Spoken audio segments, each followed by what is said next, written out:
belong. Keep on running. Running and running.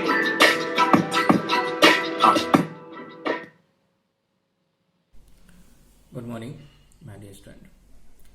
आज हम income tax subject का salary chapter में हाउस रेंट अलाउंस के टॉपिक को हम डिस्कस करेंगे और उसको समझेंगे अच्छे से, उसके कंसेप्ट के, उसके सेक्शन को, और एक एग्जाम्पल के थ्रू उसको समझेंगे।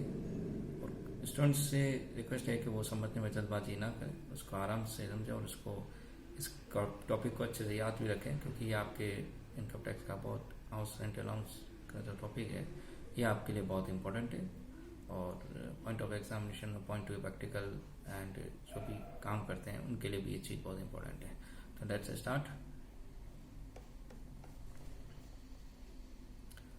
House rent allowance section 10 subsection section 10 13A। This allowance is given by the employer to the employee to meet the expenses in connection with rent of accommodation which the employee might have to take. This allowance is exempt under section 10 section 10 13A। अब इसके अंदर है क्या? इसके अंदर ये allowance employ को देता है उसके एक्सपेंसेस, जो एकोमोडेशन, जो रेंट एकोमोडेशन के रिगार्डिंग, और उसके ये 3 कंडीशंस आपके पास अवेलेबल इसको एग्जेम्प्ट अमाउंट को कैलकुलेट करने के लिए। सबसे फर्स्ट ए पॉइंट है आपका actual amount receivable by the employ in the expect of relevant period. जो उसको वास्तव में जो अमाउंट मिला है वो एम्प्लॉय को जो उस पीरियड के दौरान, और नंबर आपका बी है वो actual rent paid minus 10% of salary of the relevant period. सीधा सा कंसेप्ट है कि आपको जो वास्तविक किराया जो आपने दिया है, एक्चुअल रेंट पेड जो, और सैलरी का 10% वो आपको माइनस करना है। एंड एक्चुअल फिर सी पॉइंट आपका 40% of salary for the relevant period, आपको सैलरी का 40% कैलकुलेट करना है। अब 40% सैलरी का, अब अगर if house situated in Mumbai, Delhi, Kolkata, Chennai, अगर वो बंदा या वो एम्प्लॉय अगर वो वहाँ काम करता है जहाँ पर मुंबई, दिल्ली, कोलकाता, चेन्नई मेट्रो सिटीज के अंदर, तो वहाँ सैलरी का 50% आपको यहाँ पर लिखना होगा। अदरवाइज आप 40% of salary for the relevant period कर लेंगे। अब ABC ये तीनों पॉइंट जब आंसर कैलकुलेट हो जाता है, तब इनमें से जो कम आंसर होगा, जो आपका विच और स्लैश, वो आपका एग्जेम्प्टेड अमाउंट की कैटेगरी में आ जाएगा।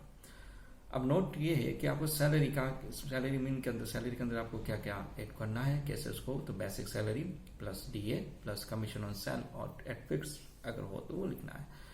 और अब इसी कंसेप्ट को हम लोग एक प्रैक्टिकल क्वेश्चन के थ्रू समझेंगे जो आपको आसानी से समझ में आ जाए। देखते हैं।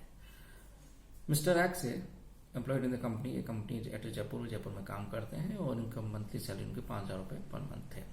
He stayed is the father house without paying any rent. वो अपने फादर के हाउस में बिना रेंट के मतलब रह रहे थे 31 दिसंबर तक। And they after that to को एकोमोडेशन मिलने लग गया और उन्होंने पे करा मंथली रेंट है उनको 2500 rupees. His employ pays him house rent allowance, और एम्प्लॉयर उसको employers pays him house rent allowance, उनको 500 रुपीज पर मंथ उनको हाउस रेंट अलाउंस के मिलने लग गए थे। और calculate amount the house rent allowance exempt from, अब एग्जेम्प्टेड अमाउंट पता लगाना है आपको 2020 और 2021 का असेसमेंट ईयर का। तो दैट्स सॉल्यूशन समझते हैं। सबसे पहले तो ये देखेंगे हम लोग कि